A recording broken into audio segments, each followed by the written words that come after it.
The Avalon in Hollywood, the polls, the pundits, the press have all but anointed Schiff the next senator from California, Alex and Christine.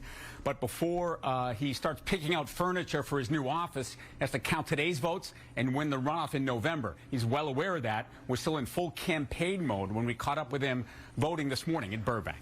It's been just wonderful traveling up and down the state, meeting Californians in every part of the state. And I think they're looking for someone in the Senate that will take on the big fights, will defend our democracy, but also knows how to get things done. Will deliver more affordable housing, more affordable child care, will help meet the cost of living. Schiff with his wife Eve at a vote center. After 2 decades in the House of Representatives, again, he spoke briefly to reporters after voting this morning. He has most major endorsements, a $30+ million war chest, and name recognition far beyond Southern California, due largely to his role taking on former President Trump.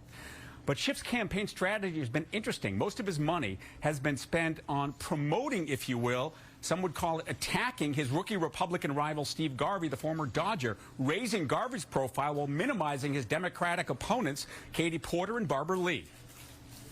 Democrats agree. Conservative Republican Steve Garvey is the wrong choice for the Senate. Our Republican opponent here on this stage has voted for Donald Trump twice. Mr. Garvey, you voted for him twice.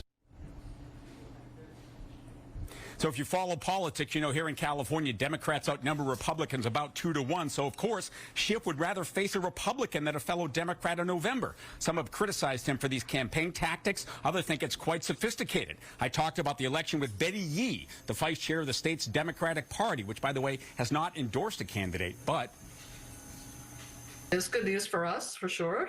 We think that, frankly, Steve Garvey has not really proven himself to be a substantive candidate. And we know that, Congressman Schiff has been, really getting some nationwide attention with respect to participation as being, really kind of resistor number one against Trump with all the capacities in which he served.